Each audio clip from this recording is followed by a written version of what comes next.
Dios siempre ha dado la cara, Él siempre se ha manifestado, incluso te digo más, dice la Biblia que las cosas invisibles que Dios ha creado, o las cosas que no pueden ver nuestros ojos, visibles para nuestros ojos, no para Él, dan claramente testimonio de su poder y de su existencia.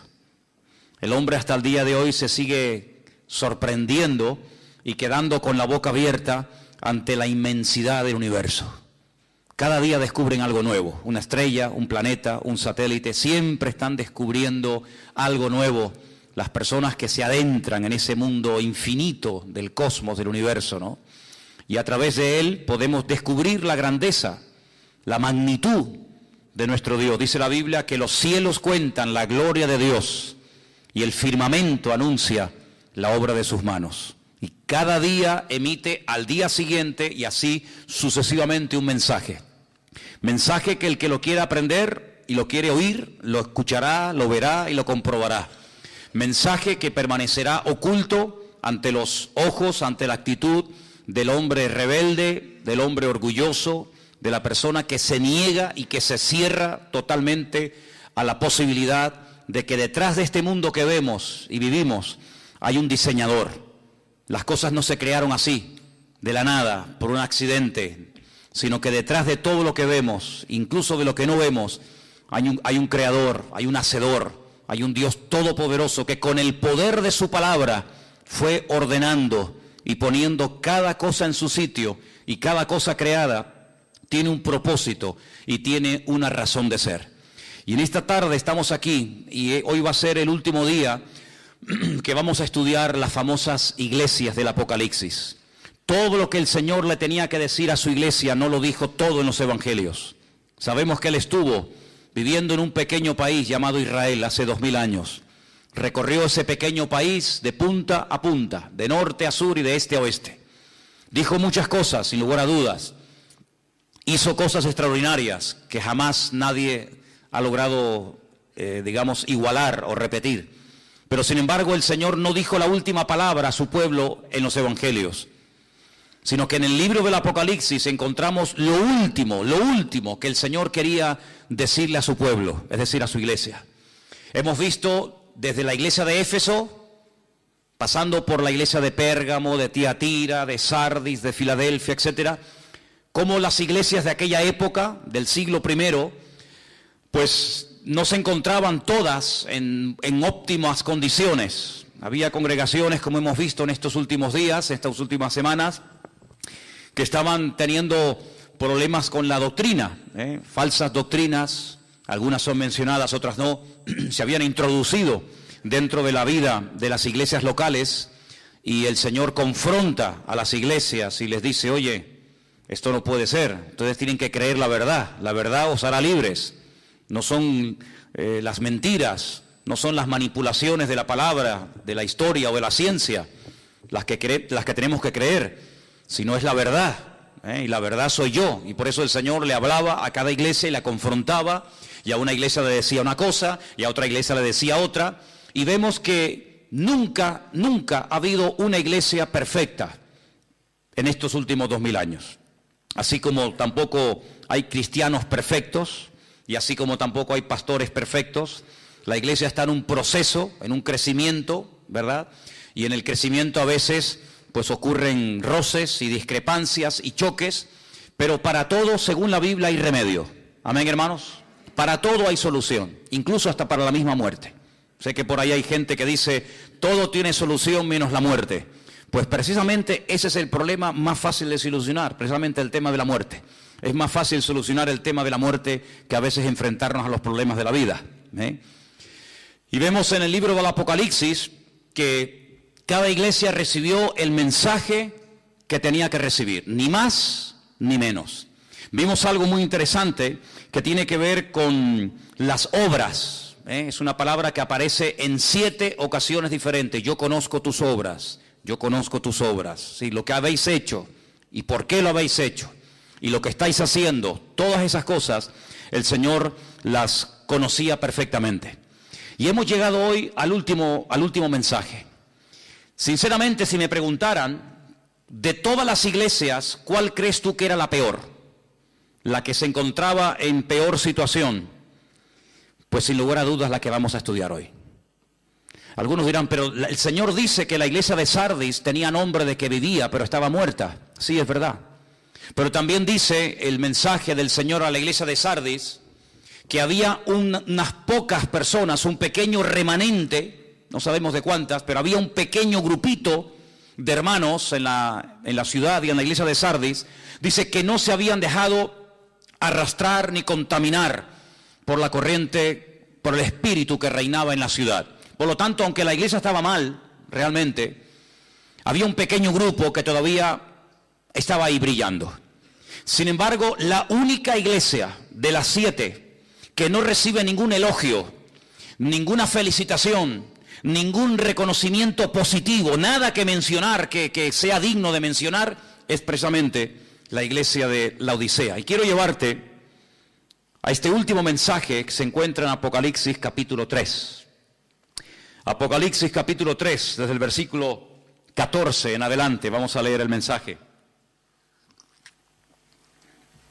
Y dice la palabra del Señor así: escríbele al ángel de la iglesia en Laodicea, he aquí el amén, el testigo fiel y verdadero, el principio de la creación de Dios, dice esto: yo conozco tus obras, que ni eres frío ni caliente. Ojalá fuese frío o caliente, pero por cuanto eres tibio y no frío ni caliente, te vomitaré de mi boca. Porque tú dices, yo soy rico y me he enriquecido, y de ninguna cosa tengo necesidad, y no sabes que tú eres un desventurado, miserable, pobre, ciego y desnudo. Por tanto, yo te aconsejo que de mí compres oro refinado en fuego, para que seas rico, y vestiduras blancas para vestirte, y que no se descubra la vergüenza de tu desnudez, y unge tus ojos con colirio, para que veas. Yo reprendo y castigo a todos los que amo, sé pues celoso y arrepiéntete. He aquí yo estoy a la puerta y llamo. Si alguno oye mi voz y abre la puerta, entraré a él, cenaré con él y él conmigo. Al que venciere le daré que se siente conmigo en mi trono, así como yo he vencido y me he sentado con mi Padre en su trono. Y el que tiene oído para oír, que oiga lo que el Espíritu dice a las iglesias. ¿Cuántos dicen amén? Gloria a Dios. La ciudad de Laodicea fue fundada por un tal Antíoco II, siglos antes de Cristo. Y la ciudad se llama Laodicea porque la esposa de este general griego se llamaba así, y en honor a su esposa llamó a la ciudad por su nombre. En principio, la ciudad de Laodicea era una base militar que protegía la frontera norte del reino de Antíoco. La semana pasada estudiamos la iglesia de Filadelfia. Bueno, pues a 80 kilómetros de Filadelfia se encontraba esta iglesia.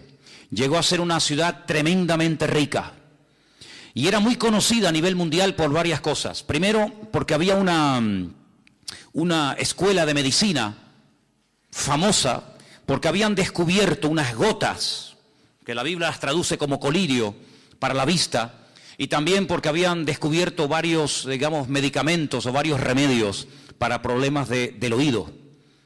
Además, la ciudad era muy conocida porque habían hecho unos cruces, unas mezclas con las ovejas, y habían producido una especie de oveja de lana negra, que era muy cara y muy codiciada en aquellos tiempos. Era una lana, muy suave, muy bonita, y era conocida en el mundo entero por eso. Aparte de eso, era un lugar que era una especie de fábrica de ropa. Desde la Odisea se repartía ropa para todas partes del imperio romano.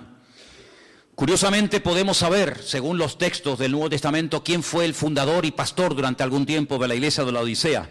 Fue un tal Epafras. Ustedes pueden leer en las cartas de Pablo a varios personajes, varios compañeros, Timoteo, Tito, Tiquico, Priscila, Aquila, etc. Y uno de ellos es Epafras, y se cree que Epafras fue el fundador y el pastor de la iglesia durante algún tiempo. Curiosamente hay un versículo en Colosenses 4:16, que no lo vamos a leer ahora, pero dice más o menos así. Cuando Pablo le escribe una carta desde la cárcel a los hermanos de la ciudad de Colosas, al final de la carta, en el capítulo 4, verso 16, ustedes pueden encontrar unas palabras de Pablo que dice: cuando esta carta que ha llegado a vosotros sea leída en la iglesia, hágansela llegar también a los hermanos de la iglesia de Laodicea. Es decir, que la carta de Pablo a los colosenses también era para los hermanos de la iglesia de Laodicea. Y es un dato que me llamó mucho la atención. Ahora, me llama la atención que no hay nada bueno que decir de la iglesia. Generalmente cuando uno va a una iglesia, te puede gustar más, te puede gustar menos. Si te dedicaras, no sé, los domingos por la tarde o por las mañanas a recorrer diferentes iglesias de aquí de la isla o de otras partes, pues verías que en un lugar te va a gustar esto, tal vez no te va a gustar esto otro, y que unas tienen un estilo y otras tienen otro estilo, y unas se enfatizan, digamos, una línea y otros enfatizan otra, y puedes más o menos hacerte una idea de las cosas diferentes que diferencian unas iglesias de otras. Pero si pudiéramos retroceder al pasado y visitar un domingo a la tarde, en el caso de que se reunieran un domingo a la tarde, no lo sé, los hermanos de la iglesia de la Odisea, encontraríamos que es una iglesia rica, materialmente hablando, una iglesia que tenía un concepto totalmente equivocado de sí misma, era una iglesia egocéntrica, una iglesia complacida, una iglesia tibia, ni fu, ni fa. Una iglesia que le producía náuseas al Señor. El cuerpo humano está diseñado de tal manera que cuando algo le sienta mal o cuando come algo en mal estado, el cuerpo reacciona defendiéndose, pues vomitando y echando fuera lo que le ha sentado mal. Y de esa manera el cuerpo puede volver a recuperar la normalidad. Y es una expresión fuerte, es una expresión que solamente aparece en esta carta del Señor a la iglesia de la Odisea. No es una iglesia que le produce tristeza al Señor, no es una iglesia que le produce orgullo al Señor, sino es una iglesia que le produce náuseas. Dice, ojalá ustedes fueran fríos o fueran calientes, es decir, que el Señor prefiere gente fría, gente indiferente, gente que pasa de todo, o gente que está bien cerca del corazón de Dios, pero hay algo que le produce auténticas ganas de vomitar al Señor, y es la tibieza. La tibieza es algo que el Señor aborrece, y por eso el Señor le habla muy duramente a esta congregación y le dice, ojalá hubieran optado por la frialdad o por ser calientes, ¿verdad? Y animados y fogosos en el espíritu, pero ustedes son tibios y yo los vomitaré de mi boca. Comencé a buscar esto y me di cuenta que en el Antiguo Testamento hay un libro que gira en torno a un profeta rebelde que recibe un llamado para ir al extranjero, a una ciudad pagana, a una ciudad fuera de las fronteras de Israel. Y dice la Biblia que este hombre se niega rotundamente a ir allí. Él no quiere salir de su país. Él está muy cómodo como profeta en Israel. Y él bajo ningún concepto quiere ir a Siria a predicarle a aquellos bárbaros, a aquella gente que empalaba a los enemigos y hacían auténticas barbaridades. Y Jonás, dice la Biblia, que huyendo o queriendo huir de la presencia del Señor, como si pudiéramos escondernos de Dios en alguna parte. Es una especie como lo que le pasó a Adán, que era creyente, pero creía que se podía ocultar de Dios. Bueno, pues a Jonás le pasó más o menos lo mismo. Dice que descendió a Jope. La ciudad de Jope se llama en la actualidad Jafo. Y dice que allí se monta en un barco y dice que va en dirección a Tarsis. Sí, Tarsis es, como todos sabemos, el sur de España. De hecho, hay un pueblo que se llama Tarsis en Huelva, en Andalucía. Y dice que en el camino se levanta una tormenta terrible y los marineros invocan a sus dioses y echan suertes para ver por qué se ha producido, por qué se ha levantado así, de repente, una tormenta de tal envergadura. Y dice que la suerte cayó sobre Jonás. Y le preguntan, ¿tú quién eres? ¿Qué haces aquí? ¿Cuál es tu Dios? Cuéntanos un poco de tu vida. Y la Biblia dice que Jonás abre su corazón y les dice, yo soy un profeta del Dios vivo, del Dios verdadero. Yo soy profeta de Dios, soy la voz de Dios en Israel y Él me ha mandado a Nínive. Pero no quiero ir a Nínive, me resisto, no, me rebelo completamente, no quiero que esa gente tenga oportunidad de arrepentimiento. Y bueno, ¿y cómo podemos solucionar este problema? La Biblia dice que Él les propone a ellos, increíble, una cosa increíble, écheme por la borda y ya veréis cómo todo se calma. Efectivamente, así fue. La Biblia dice que lo tiraron por la borda y al instante la tempestad se calmó. Pero el Señor tenía un gran pez, no una ballena como por ahí se dice, sino un gran pez, dice la Escritura. Algunos hablan del famoso Leviatán, el pez es el gigante que aparece en el libro de Job. Dice que lo tragó y lo tuvo durante 3 días y 3 noches metido en el vientre.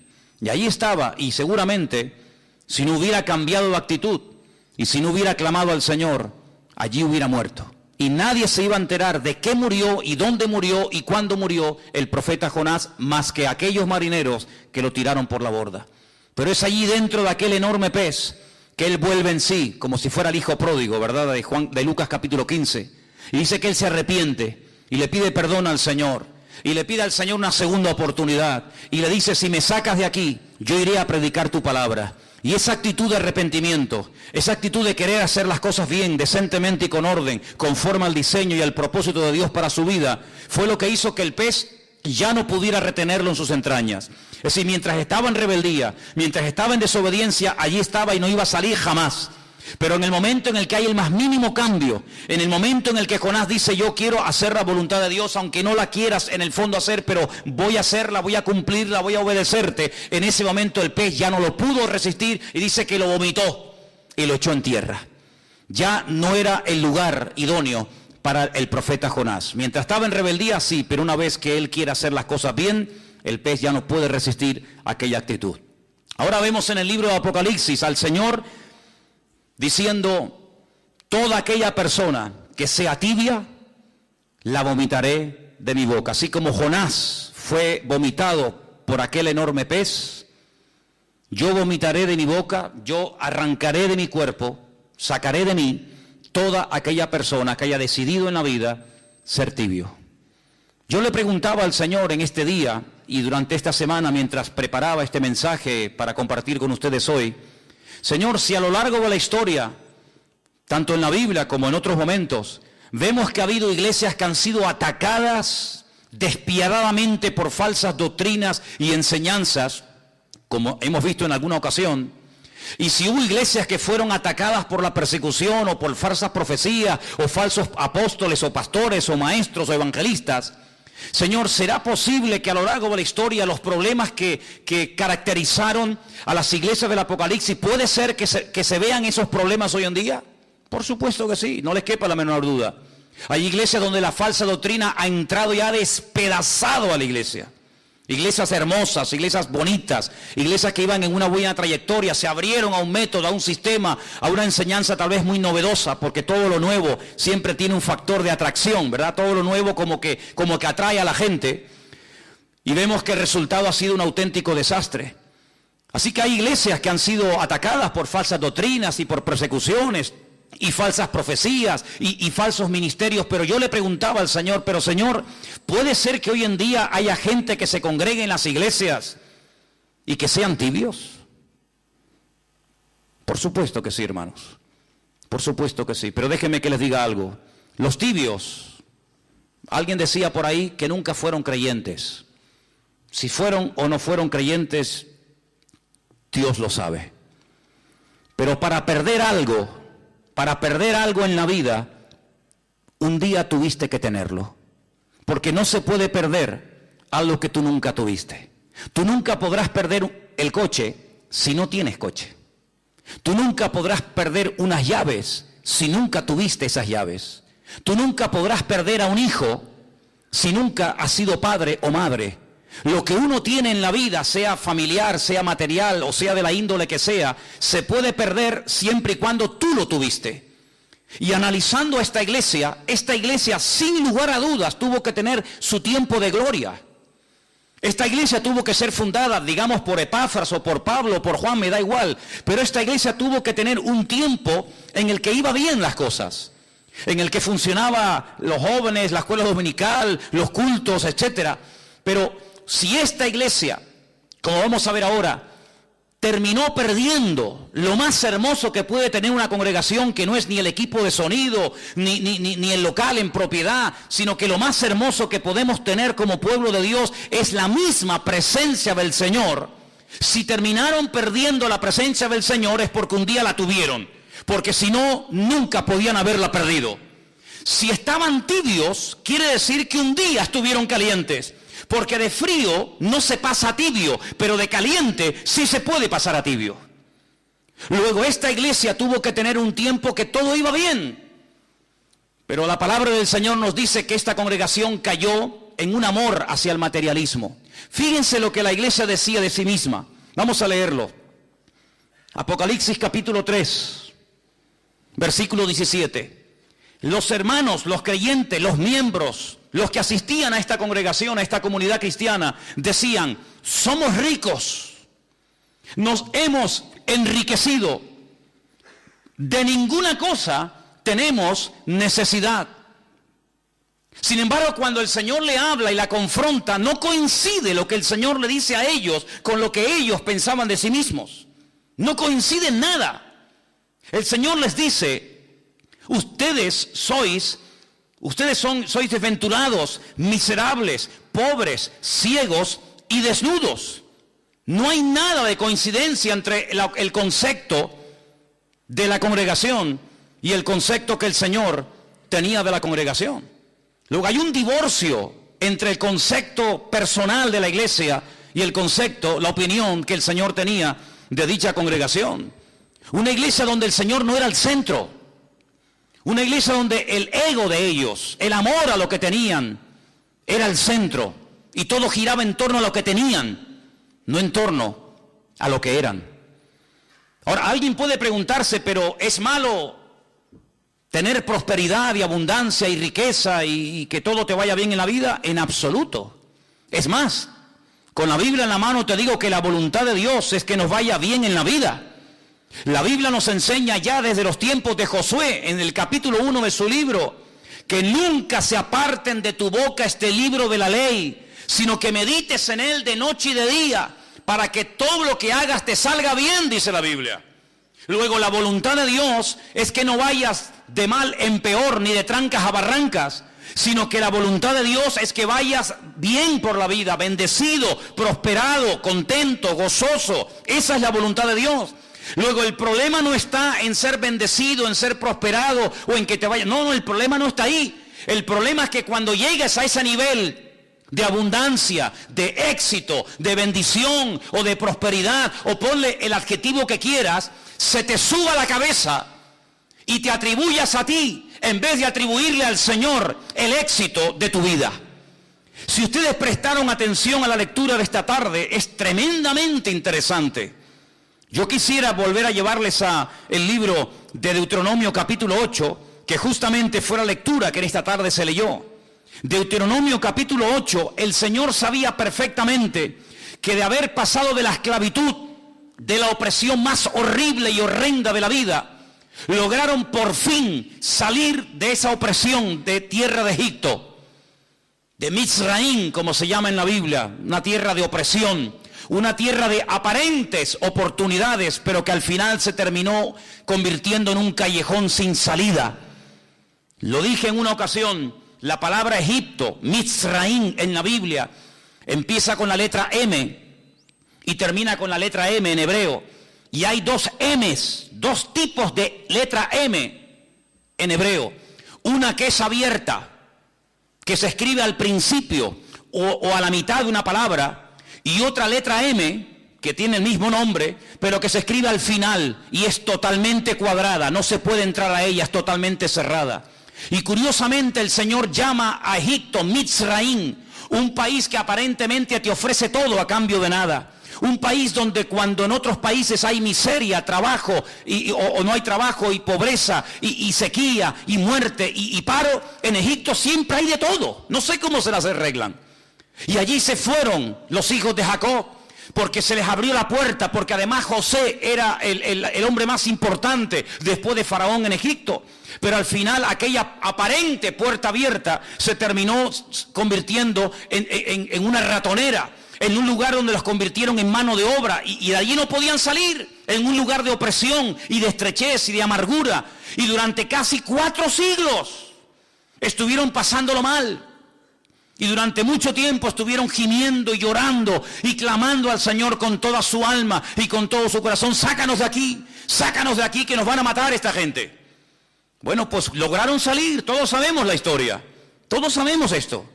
Y cómo el Señor los sacó con mano fuerte y poderosa de Egipto y les abrió el mar rojo y los condujo por la tierra prometida, por el desierto, rumbo a la tierra prometida. Pero mira lo que les dice el Señor: cuando lleguen a la tierra prometida, escuchen bien esto, hermanos, cuídate de no olvidarte del Señor.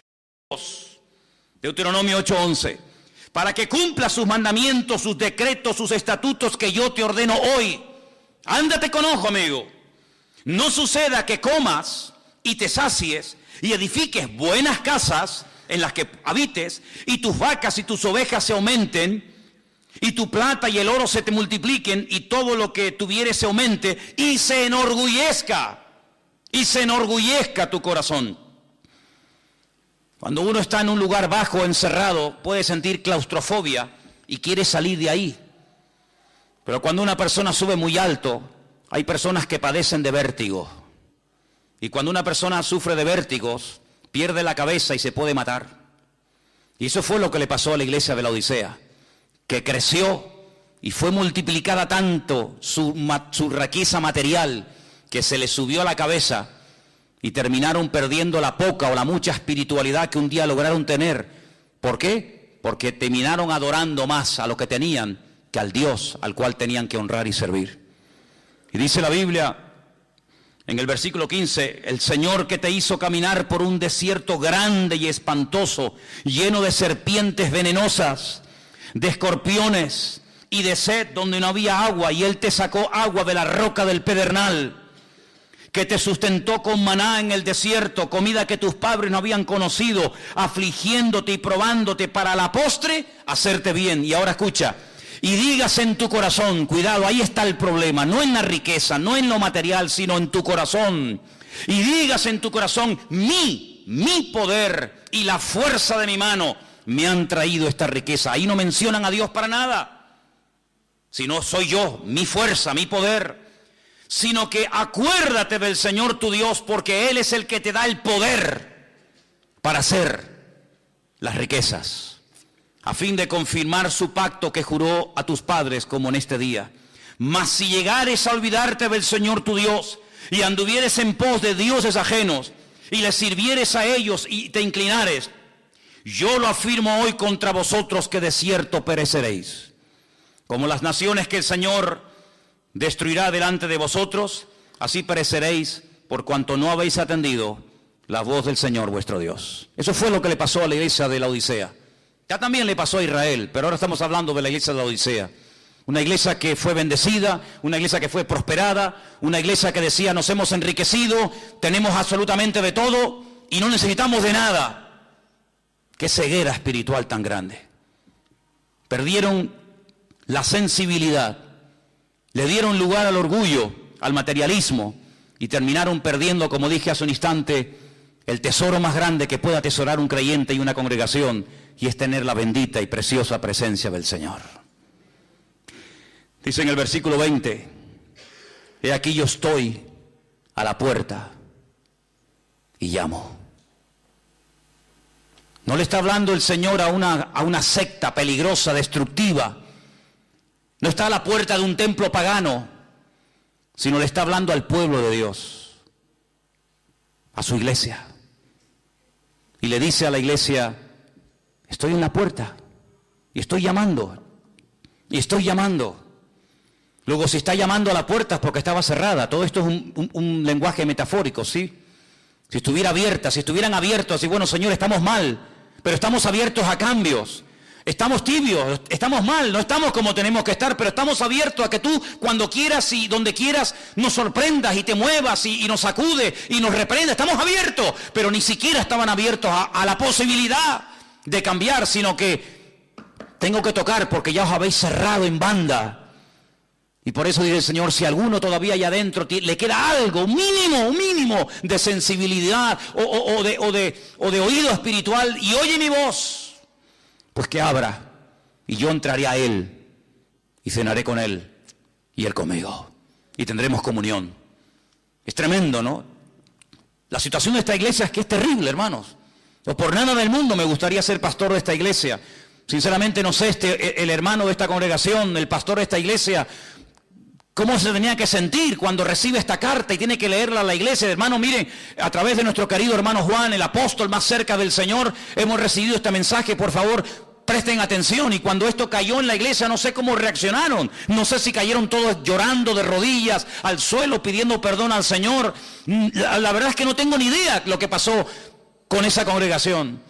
Pero lo que sí les puedo asegurar con toda sinceridad es que en este momento en esa ciudad no hay ninguna congregación, no hay creyentes, no hay iglesias. Así que parece que el tiempo lo que demostró es que la congregación no reaccionó ante la tremenda exhortación que el Señor les estaba mandando. Hay 3 cosas que el Señor le dice a la iglesia que debería de hacer. Repito, todo esto es en un lenguaje simbólico, alegórico, pero todo tiene una explicación. En el versículo 18 le dice: yo te aconsejo que de mí compres oro refinado al fuego. Todos sabemos, hermanos, que hay elementos, que hay números, que hay colores, que hay animales en la Biblia que representan mucho más de lo que de entrada se dice, ¿verdad? El otro día en la clase de hermenéutica hablábamos de los números, de los colores, de ciertos animales, ¿verdad? Y cuando el Señor le dice a la iglesia, compren oro, no se refiere que todos tenían que salir corriendo a la tienda de compro oro, que generalmente hay por todos los barrios, y comprar un montón de oro y ya está el problema solucionado. No. Sabemos que el oro en la Biblia, y lo podemos ver en las cartas, por ejemplo, de Pedro, representa algo mucho más que un elemento, que un material, y se refiere a la fe. Dice: vuestra fe, mucho más preciosa que el oro, el cual, aunque perecedero, tiene que ser probado por el fuego, ¿verdad? Sabemos que la fe es comparada en cierto sentido con el oro. ¿Por qué? Porque el oro es un elemento que en todas las culturas, en todas las civilizaciones y en todos los tiempos, incluido el actual, siempre ha estado ahí. Es como un material que el hombre ha adorado, e incluso ha hecho templos y ha hecho imágenes de oro, porque parece que el oro era como algo que te daba prestigio y te daba credibilidad y poder en la vida. Pues el Señor dice, lo que tienen que hacer es retomar la fe que perdieron. ¿Dónde la perdieron? ¿Dónde perdió la fe la iglesia? Bueno, cuando tenemos necesidades, digamos económicas, materiales, tenemos que recurrir a la oración, ¿sí o no? Los que nadan en la abundancia, los que a todo les sobra, los que no saben ni lo que hacer con lo que tienen, pues como que no necesitan orar, no necesitan el pan nuestro de cada día, porque ellos mismos se autosuplen, se cubren sus propias necesidades. Pero cuando uno tiene necesidades materiales o espirituales o de otra índole, uno tiene que recurrir al Señor.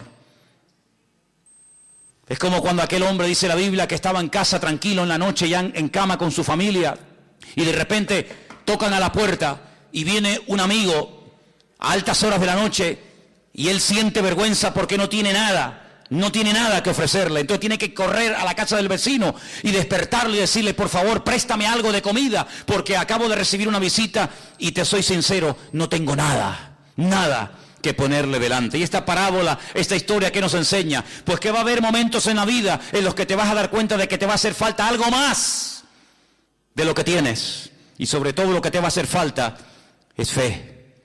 Pero fe no en una religión, no fe en un hombre, no fe en un método o sistema, sino fe en Dios. Y dicho sea de paso, la Biblia dice que sin fe es imposible agradar a Dios. La verdad que yo estoy muy agradecido por la fe que el Señor le ha dado a sus hijos, a su pueblo, porque es un auténtico don por el cual tenemos que estar cada día tremendamente agradecidos al Señor. ¿Qué tragedia tiene que ser no tener fe en Dios? ¿Cuántas veces me he preguntado, ¿y cómo puede vivir la gente sin fe en Dios? No sé si habéis prestado atención en estos días a los discursos ahí en el Congreso en España. ¿Cuántas veces han mencionado la palabra Biblia? ¿Os habéis dado cuenta? La palabra Dios, la palabra oración, la palabra perdón, la palabra arrepentimiento, la palabra el nombre Jesucristo. Ni una sola vez. Son ciegos, guías de ciegos, tratando de guiar a otros ciegos, y dice la Biblia que los dos caerán en el mismo hoyo. Lo que puede levantarnos de la miseria, lo que puede transformar nuestra vida, nuestra familia y nuestra existencia, es poner nuestra fe en el Dios vivo y en el Dios verdadero. Te recomiendo leer Hebreos capítulo 12. Es un capítulo monográfico sobre el tema de la fe. Capítulo extraordinario. Si solamente ese fuera el único capítulo de la Biblia, yo lo leería continuamente, prácticamente a todas horas y todos los días, porque es un capítulo magnífico. No se habla, lógicamente, de todos los personajes de la Biblia, pero de los que se menciona pone un pequeño párrafo, una pequeña pincelada, un pequeño ejemplo. En pocas palabras, lo que hicieron, lo que dijeron, lo que consiguieron, todo por medio de la fe viva y auténtica en el Dios vivo y verdadero. Aleluya. Así que eso es lo que le dice el Señor. Déjense de tanto presumir de lo que tienen. Déjense de tenemos, porque lo que tienen que tener no lo tienen. Y lo que tienen que comprar, lo que tienen que obtener urgentemente es fe. Fe viva en el Señor. En el mismo versículo 18 le dice el Señor, y además también le aconseja el Señor vestiduras blancas. Las vestiduras blancas en la Biblia eran símbolo o eran señal de santidad, de justicia. Ellos vivían según su propia justicia, según sus propios criterios. Nosotros estamos bien, no nos pasa nada, no nos falta de nada. A nosotros el Señor no nos tiene que mandar ninguna cartita, ni nos tiene que predicar, ni nos tiene que venir nadie a visitar, a decirnos nada. Nosotros estamos perfectamente bien. El Señor le dice, ustedes están ciegos. Ustedes no se enteran, habéis perdido la sensibilidad y ustedes están confiando en sus propias justicias. Y yo lo que les aconsejo es que se compren ropas blancas, otra vez lenguaje simbólico. Es decir, no se apoyen en sus propios méritos, no se apoyen en sus justicias, porque dicho sea de paso, hay un versículo en la Biblia que dice que todas nuestras justicias son como trapos de inmundicia ante la presencia del Señor. Por lo tanto, lo que tienen que hacer es ponerse mi justicia y no la vuestra. Porque ustedes se comparan con otras personas, tal vez con menos poder adquisitivo que ustedes, y ustedes, claro, siempre se ven por encima, pero yo les digo a todos los que estáis esta tarde aquí, no te compares con uno que tiene menos que tú, porque si tú te comparas con uno que tiene menos que tú, te vas a sentir superior. El orgullo te puede atrapar y te puede hacer daño. No te compares nunca con un inferior, compárate y ponte al nivel de otro superior a ti para que te des cuenta cuánta paciencia, cuánta fe, cuánto amor, cuánto conocimiento te hace falta en la vida. Decía aquel fariseo hipócrita que subió al templo a orar, que oraba consigo mismo. Sí, oraba, pero ¿a quién? Con él, oraba con él. Yo no soy como este, yo no soy como aquel, yo no soy como tal, yo doy diezmo, yo hago esto, yo no soy como este desgraciado, yo no soy como aquel pobre tal, yo no soy... No, pero no te compares con los que son inferiores desde tu punto de vista. Ponte a la altura del Señor y vas a ver que eres un pobre, desgraciado, miserable, pobre, ciego y desnudo. Y eso es lo que le dice el Señor. Las justicias, no las vuestras, no en tu currículum, en tu experiencia, sino la justicia de Cristo, los méritos de Él y no los méritos tuyos.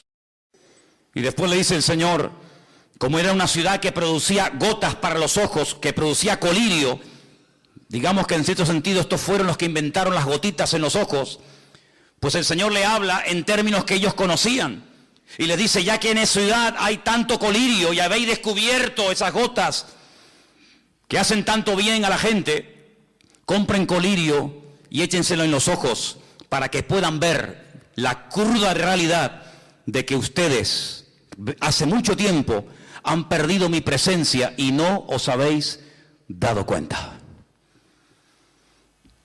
Es interesante notar porque también en esa ciudad, a las afueras, había unas fuentes de agua. Fíjense cómo en las iglesias del Apocalipsis el Señor utiliza la geografía, el Señor utiliza las costumbres, el Señor utiliza la cultura de la época para a través de ellas darle un mensaje. Concretamente en esta ciudad acabo de decir que había una escuela de medicina donde se aplicaba estas hojas, estas gotas a estas gotas de colirio en los ojos de la gente. Pero también a las afueras de la ciudad de la Odisea había unos manantiales de agua, pero aguas que no se podían beber. Aguas que no eran potables, pero aguas que tampoco eran aguas termales. Luego eran aguas que no servían para nada. Eran como aquellas aguas que se encontró Israel en el desierto cuando estaban muertos de sed y querían beber y salieron todos corriendo. Aquellas aguas, dice que cuando las probaron las vomitaron, porque dice que eran aguas amargas. Sí, eran aguas, pero aguas que no servían para nada. Aguas que no servían absolutamente para nada, ni para beber, ni para dárselo a los animales, ni para cocinar, ni para nada. Y así le pasaba a la ciudad de la Odisea. Sí, tienen fuentes de agua, pero no sirven para nada. Si fueran aguas termales, serían aguas terapéuticas, como hay en muchas partes del mundo, que la gente va a esos lugares y se baña con aguas calientes, de las termas de la época de los romanos. Si fuera agua potable, pues gloria a Dios, tienen ahí una fuente de agua tremenda, pero tienen agua que no sirve para nada. Y eso es lo que el Señor le está tratando de decir a la iglesia. Ustedes realmente habéis perdido la eficacia en el ministerio. Ya no me sirven absolutamente para nada. Y uno se pregunta, o si te has preguntado alguna vez, ¿quiere realmente el Señor buscar hoy en día gente capacitada, gente competente, gente eficaz? Por supuesto que sí, por supuesto que sí. Hay un versículo que yo leí esta semana que quiero compartir con ustedes. Se encuentra en Crónicas, en Primera de Crónicas, por favor, el capítulo 9. Primera de Crónicas, capítulo 9, versículo 39. Perdón, versículo 13. 9:13. Ustedes pueden encontrar a partir del capítulo 9, versículo 1, una lista enorme de nombres de personas que salieron del cautiverio en Babilonia. Nombres y familias, hijos y personas, para llevar una especie de relación, una especie de control de personas que salieron de un lado y llegaron a otro. Y cuando llegamos al versículo 13, después de haber leído un montón de nombres, que aparentemente no nos dicen nada, pero que dicen mucho, dice este texto, y sus hermanos eran jefes de sus casas paternas, en número de 1760. Y ahora dice, escucha, hombres muy eficaces en el ministerio, o en la obra del ministerio, en la casa del Señor. Esa frase me impactó tanto que la subrayé. Es decir, dentro de toda aquella masa de gente, específicamente el escritor de este libro se para y dice, un momento, estos 1760 hombres no eran hombres normal y corriente, sino eran hombres, como dice aquí en esta versión, muy eficaces en la obra del ministerio en la casa del Señor. No eran inútiles, no era bulto, era gente eficaz. He buscado este texto en otras versiones y, por ejemplo, en la versión de las Américas, que es una versión muy interesante y muy buena, dice que eran hombres muy capaces. En la versión de la Peshitta, que sabéis que es la traducción del arameo al castellano, dicen que eran hombres de un valor extraordinario, eran hombres valientes. La versión católica, Nácar Colunga, los menciona como hombres vigorosos. La versión latinoamericana dice que eran hombres aptos. La versión antigua, la del 1600, la del siglo XVI, dice que eran hombres valientes. Otra versión antigua de la Biblia dice que eran hombres de gran eficacia. La palabra eficacia significa capacidad de producir un buen efecto. Una persona eficaz es la persona que realiza con eficacia su trabajo o función, que produce los efectos deseados. Es decir, esta gente producía cambios. Esta gente cambiaba las cosas. No se dejaban cambiar por las cosas, sino que ellos cambiaban las cosas. Llegaban a una ciudad en ruinas, patas arriba, destruida, y en cuestión de meses la cambiaban completamente. Yo me he dado cuenta, hace unos días estaba viendo el Facebook de la iglesia, no suelo mucho consultar eso, ni estar ahí, pero el otro día entré y vi algo que me gustó. No sé si ustedes lo han visto. Hay algunas fotografías que pone la fecha de cuando se sacó esa foto, sobre todo en la obra que hicimos en el Puerto de la Cruz, y después de unos años se ve la foto al lado y uno dice, bueno, la foto del 2006, por ejemplo, y ahora se ve el resultado después de unos años y no tiene nada que ver. ¿Cómo nos encontramos aquello? Destruido, viejo, sucio. Y cómo se ha ido quedando con la ayuda del Señor, con el paso del tiempo. Bueno, pues algo así, ¿no? Esta gente llegó y no había templo, y en poco tiempo ahora hay templo. Y no había murallas que protegieran la ciudad, y en cuestión de semanas o de meses levantaron el muro. Y la ciudad estaba inhabitada, y ahora había alegría, había niños, había cosechas, había animales, había escuelas, había sinagogas. Sí, recuperaron la vida. Así era esta gente. Y este es el tipo de personas que necesitamos hoy en día en las iglesias. Gente eficaz, gente apta, gente que produzca cambios, gente que con el paso del tiempo vayan a mejor y no a peor. Gente que si un día estuvo bien no terminen enfriándose y al final apagándose, sino gente que si estuvo bien ahora van a estar mejor todavía. Y como dice la palabra, el que lleva fruto, pues gloria a Dios. No, gloria a Dios sí, me parece muy bien, pero lo voy a limpiar, lo voy a podar para que lleve más fruto todavía. Y tenemos que pedirle cada día al Señor, cada día quiero ser mejor cristiano.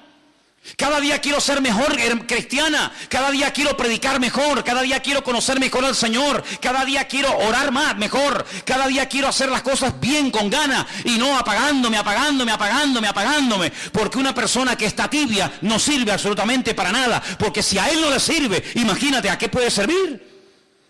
Y es interesante notar cómo esta iglesia entró en una decadencia, pero todavía había oportunidad para cambiar. El Señor le llama al arrepentimiento. ¿Cuántas veces en estas últimas semanas hemos escuchado la palabra arrepiéntanse, arrepiéntanse, vuelvan a las primeras obras? ¿Cuántas veces, hermanos? Prácticamente a todas las iglesias el Señor las llama al arrepentimiento, a cambiar. Venga, vamos a dejarnos de tontería, vamos a dejar atrás el pasado, vamos a pasar la página, vamos a tirar del carro, vamos a mirar adelante. Como decía el apóstol Pablo, sí, yo en el pasado fui un tremendo erudito en la Torá y fui un rabino de la tribu de Benjamín y fariseo de fariseos, pero todo eso ya lo he dejado al pasado. No voy a vivir de las glorias del pasado, sino vamos adelante a la perfección, a ver si logramos alcanzar aquello para lo cual un día el Señor nos alcanzó a nosotros. ¿Cuántos dicen amén? ¿Estamos cumpliendo con nuestro objetivo? ¿O estamos pasando por la vida de la iglesia y estamos pasando por la vida sin pena ni gloria?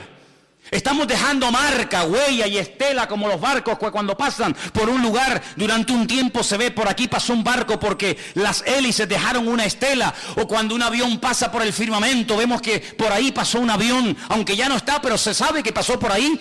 Estamos dejando huella detrás de nosotros, estamos marcando una diferencia o nos estamos dejando absorber por el medio ambiente en el que vivimos. Yo espero que a ninguno de nosotros nos pase lo que tristemente le pasó a esta iglesia de la Odisea, que era una iglesia inservible, muy rica. No era como la iglesia de la semana pasada, aunque tienes poca fuerza, Esta no tenía poca fuerza, esta seguramente era mucha gente, una iglesia rica, una iglesia próspera, pero que hablando claramente no servía absolutamente para nada. En esta semana yo leía un poema de un pastor cubano, pastor Rodolfo Loyola, que ya está en la presencia del Señor, que hace años lo conocí, tuve el privilegio de conocer a este gran hombre de Dios, y él escribió una poesía que se llama Casi, la llamó Casi. Y yo quería leerte parte de esa poesía en esta noche, porque es tan interesante lo que este hombre dice así. La llamaban Casi, cuando casi andaba, y al cumplir los 7, casi fue al colegio, pero casi la maestra no enseñaba. Pues siendo casi una adolescente, casi niña, casi dama, encontró a un joven a quien casi amaba. Pero un día el muchacho, casi sin mirarla, dejó a casi destrozada. Y se fue a un convento, la buena de Casi, y queriendo ser santa, casi fue monja. Pero un día, enterada de que ese chico moría, volvió a su casa y cuidó del chico como de casada. Y el chico murió casi sin besarla, y casi fue viuda, al menos en su alma. Hoy casi, cansada de su vida extraña, casi ni se peina, y desenfadada, cuenta de algún modo que fue casi todo sin ser casi nada. La verdad es que Casimira, como la llamaban, o Casi, representa un crecido número de personas que llevan una vida sin propósito. No se sienten realizadas porque no han hecho nada para tener ese estado de ánimo. Se enamoran del amor y por lo tanto de cualquiera que con fingida sinceridad le manifiesta lo que quieren oír. Y cuando el objeto de su amor no les corresponde, ni siquiera por unos instantes engañosos, toman decisiones equivocadas por el corazón quebrantado. No tienen buenas relaciones con nadie, pero sin embargo dependen de los demás para poder ser felices. Y lo más triste es que se olvidan, como casi, que hay una persona que les ama y les entiende, y ese es nuestro Señor Jesucristo. Dice la Biblia que un día Pablo estaba en un lugar siendo interrogado y le dice al que le estaba juzgando y al que le estaba haciendo todo tipo de preguntas y presionándolo: yo sé que tú crees en los profetas. Y este le responde: por poco, casi, me haces cristiano. Y el apóstol Pablo le dice: ojalá fueses tú cristiano, ojalá verdaderamente entregaras tu vida a Cristo. A mí no me gustaría que en esta iglesia hubiera jóvenes de casi llegó a ser un buen joven, casi llegó a servir al Señor, pero casi se quedó por el camino. No me gustaría que hubiera ninguna hermana o ninguna hermana que dijera: casi llegó a la meta, casi llegó a cumplir los objetivos para los cuales el Señor le restauró su vida y le transformó su existencia, pero se quedó por el camino y pudiendo llegar a todo, al final no llegó a casi nada. A mí no me gustaría que termináramos nuestra existencia y nuestra vida como esta pobre iglesia de la Odisea. Una iglesia rica, una iglesia que tenía prácticamente de todo para llegar a unos niveles espirituales extraordinarios. Y dicho sea de paso, si observamos lo que ha sido la iglesia, la trayectoria del pueblo de Dios desde aquí hacia atrás, desde su comienzo hasta el día de hoy, jamás, créanme, en todos estos 2000 años de historia, nunca la iglesia en su conjunto general, nunca ha sido tan rica y con tanta capacidad material para poder cumplir con la gran comisión como nosotros hoy en día. Hay iglesias, hermanos, que tienen absolutamente de todo y a nivel de cuerpo de Cristo, a nivel general. Cuando la iglesia pensaba en tener canales de televisión, barcos, aviones, hospitales y cantidad de ministerios que pueden alcanzar a miles y si no a millones de seres humanos. Lo tenemos todo. Tenemos sistemas de comunicación, tenemos más gente que nunca, tenemos más jóvenes en las iglesias que nunca, tenemos recursos materiales, espirituales y humanos más que nunca.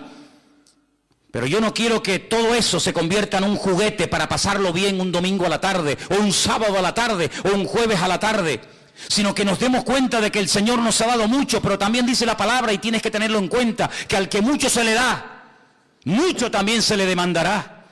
Y amados hermanos, nosotros podemos dar gracias a Dios de que el Señor todo cuanto le hemos pedido, que nos creíamos nosotros que nos hacía falta para extender el reino, el Señor nos lo ha ido dando. Y ha sido fiel y no nos ha fallado, pero no nos olvidemos nunca de esto.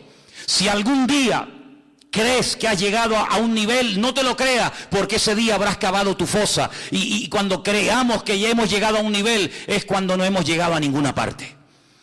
Yo te pregunto a ti en esta tarde, ¿serás tú una de esas personas tibias que puede ser que se congreguen todas las semanas en esta iglesia, pero tú nunca has tenido verdaderamente un encuentro con Cristo? Porque esta gente era aparentemente cristianos. Tú pasabas por la sinagoga y decías, estos son los judíos, y pasabas por la fachada del local o de la iglesia o de la casa de la Odisea y decían, no, estos son los mesiánicos, estos son los que siguen a Jesús. Había una diferencia en la ciudad. Pero la pregunta es, ellos asistían a la congregación, ¿y a quién le cantaban? Si el Señor no estaba allí hacía mucho tiempo, ¿a quién le cantaban? ¿A quién hablaban? ¿A quién servían? Si el Señor dice que no estaba en aquel lugar. Lo mismo ya pasó en la antigüedad, no es algo nuevo lo que estoy hablando. En el Antiguo Testamento los sacerdotes iban al templo de Jerusalén a adorar a un Dios que ya se había mandado a mudar hacía mucho tiempo y que había quitado su gloria del templo. Luego, si Dios no moraba allí, si el Señor no estaba allí con su presencia y con su bendición, aquellos sacrificios, ¿a quién se los ofrecían? A Dios no, porque Dios ya no estaba en aquel lugar. Si esta gente comenzaba un culto el domingo a la tarde o el sábado, me da igual el día que se reunieran, y el Señor no estaba allí, entonces ¿a quién le estaban cantando? ¿Cómo es posible que perdieran la presencia del Señor y no se dieron cuenta? Bueno, lo mismo le pasó a Sansón. Lo mismo le pasó al rey Saúl, que dice que el Espíritu del Señor se fue de ellos y ellos no se habían percatado, ellos no se habían dado cuenta. ¿Tú vas a mejor como creyente? ¿O estás estancado? ¿O has ido a menos? Esto es algo muy personal. Este es un momento en el que todos y cada uno de nosotros tenemos que pararnos delante del Señor y decir, bueno, con todas estas 7 iglesias que se han estado hablando en estas últimas semanas, ¿con cuál yo como creyente me siento identificado? Dicen que la iglesia de los últimos tiempos se va a parecer mucho a la iglesia de la Odisea. Hoy en día hay iglesias tremendamente ricas, iglesias con una prosperidad material alucinante. Pero como dijo Priscila el jueves a la tarde, cuando ella compartía aquella famosa frase, ¿no? De aquel famoso predicador de Spurgeon. Llegará el día, si es que no ha llegado ya, cuando en las iglesias, en vez de los pastores pastorear ovejas, habrá muchos payasos entreteniendo a las cabras. Y eso lo dijo en el siglo XVIII. Y estamos ya en el siglo XXI. Pero uno observa muchas veces por internet y uno ve a veces por ahí, yo no mucho porque no pierdo el tiempo en esas historias, pero hay gente que le gusta siempre estar por aquí, por allá, viendo esto y viendo aquello. Pero hay iglesias que son auténticos circos, donde hay una serie de señores entreteniendo a la peña, entreteniendo al personal, mensajes que van siempre por encima de las cabezas, nadie se siente aludido, venga risas y cachondeo y me caigo y me levanto, ¿verdad? Pero entras y no ha habido un arrepentimiento, no ha habido realmente una conversión genuina, sino que es un lugar donde lo pasamos bien y puedo llevar a un amigo del trabajo o puedo llegar a un vecino y no se va a sentir aludido, no se va a sentir mal porque el pastor siempre es una persona muy simpática y muy carismática y que cuenta chistes y que te hace pasar una tarde entretenida. Eso no es la iglesia del Señor. Eso llámalo como quieras, pero no es la iglesia del Señor. La iglesia es un lugar donde el que viene en adulterio tiene que sentirse mal. La iglesia es un lugar donde el que viene torcido tiene que enderezarse. Y si no, ¿a qué viene? La iglesia tiene que ser un lugar donde mis mentiras tienen que salir a la luz. La iglesia es un lugar donde yo me tengo que sentir confrontado. La iglesia es un lugar creado y diseñado por el Señor para yo reconciliarme con Dios y no fingir que soy espiritual cuando soy un golfo y un sinvergüenza. La iglesia tiene que ser un lugar donde mi vida tiene que ser zarandeada por el Señor. Y donde uno puede pasar una semana y otra semana y un mes y otro mes y un año y la vida y siempre estoy igual y siempre el mundo me tira y las tentaciones y no sé qué. ¿Cuándo vamos verdaderamente a superar? ¿Y cuándo vamos a ponerle la cabeza bajo los pies al diablo y decir aquí el que manda es la iglesia y el Señor y no tú, diablo mentiroso? Yo quiero terminar diciendo algo, amados hermanos. Si hay algo en tu vida contra lo cual tú has luchado, pero no lo has vencido, no lo has matado definitivamente, ándate con ojo, porque el enemigo se rearma y se quiere volver a levantar para amargarte la existencia. Y si quieres que te lo diga de una forma más objetiva y más clara, te lo digo. Cuando David fue a pelear contra el gigante Goliat, antes de matarlo, la Biblia dice que lo hirió. ¿Sí o no? Lo hirió con una piedra. Pero no dijo, bueno, muchachos, tranquilos. Goliat está herido, sangra como un cerdo. Va a estar por lo menos 6 meses sin aparecer y amargarnos la existencia. Vámonos tranquilamente a casa. Yo les aseguro, hermanos, que si David se hubiera conformado simplemente con herir al gigante Goliat, no sé si una semana, 15 días, un mes o un año después, Goliat se volvería a levantar y en el mismo valle de Elam volvería a confrontar a las tribus de Israel y otra vez volveríamos al punto de partida. ¿Por qué? Porque se hirió al enemigo, pero no se no se arrancó de raíz el problema. Y en la vida cristiana no puedes ir poniendo parches. No puedes ir diciendo, bueno, hoy no caí, pero ahí está la puerta abierta. No, David fue listo, David salió corriendo. Antes de que vinieran y se lo llevaran y lo curaran, David salió corriendo y con la misma espada con la que él quería matarme a mí, yo me levanto y le cortó la cabeza. Y la enseñó a todo el pueblo. Dijo, se acabó el problema, porque muerto el perro, se acabó la rabia.